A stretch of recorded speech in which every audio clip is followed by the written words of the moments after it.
Okay, so one of the things people have asked me is, why am I going to do chemo?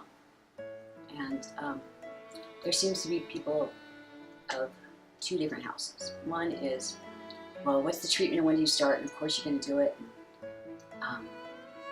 And then there's people that like, well, why are you going to do that? If it can't save you and it's going to make you so sick, and don't you think it's awful to put your children through that and have them see you like that? And it's like pulling a Band-Aid off slowly. And what I've decided is the reason I'm going to do chemo is there's a few reasons. One is in the knowing, when God gave me the knowing, and I've been knowing, I just knew that this was going to be pancreatic cancer and that it was going to take my life. Well, not that it was going to take my life, but that it was certainly going to be a possibility that it would take my life.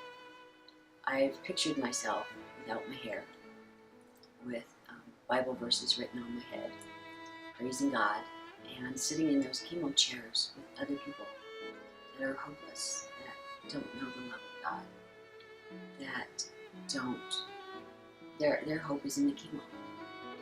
Their hope is in healing. Without that working, there's nothing left for them. And they're not experiencing any joy. And, you know, some things are a rite of passage. It's just like with prison. You know, you can go visit a prison and you can see those women and, you know, spend an afternoon with them and visiting and tell them that you understand or try to relate. But at the end of the day, you go home and they're still in prison. And it's different when you're in there and you sleep in their room and you're walking the same walk. You have more authority. You have more validation in what you're saying, and it's better received. And I feel the same way about chemo. I could go visit the chemo infusion places, even not having cancer, and sit with those people and tell them about God's love. But it's different when I had the worst case scenario and I am in their shoes and then some, and I can sit there with the love of God shining in my eyes and joy and share with them how I got that, because you can't go buy that at Target. You can't order it from Amazon.com. It's a free gift, but if you don't have it already and you've never seen it, you don't know that you want it. And if you do see it and figure out what it is, you don't know where to get it. And I can tell them that. So that's my hope for chemo, is that, yes, it could extend my life and give me a few more months with my girls and with all the friends that I love so dearly, and give me a chance to do some more work for God and add it to my resume so that I've not wasted this time either.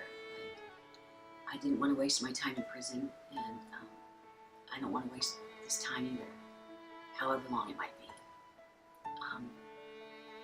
For people that are facing the same thing, what I want to tell you is that whether God heals us here or when we get to heaven, it's not over. It's not just done. It's not a wrap.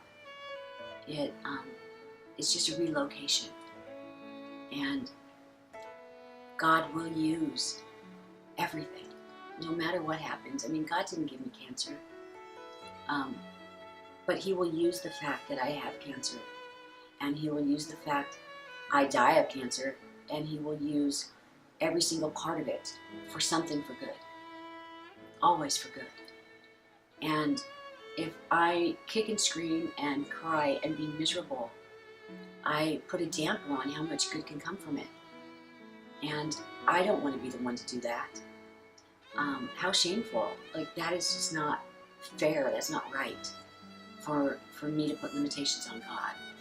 And so I'm going to embrace this, and I'm going to do it as much as I am able, until I am unable. And I would encourage anybody that has cancer to do the same thing. To fight, yes, fight, But, receive God and receive the miracle of his love for you, and know that this isn't it. This isn't all. This is a chapter. This is this chapter. And you don't have choices about a lot of things. I can't choose to make the cancer go away. I can't choose to not have this poked or pricked, or I couldn't choose not to have this port in my chest, and I can't choose to have my hair on it. But there's things I can choose. There's things I can choose every day. And I can choose to surrender to a loving God and let him use this for his glory. And that's what I'm choosing to do.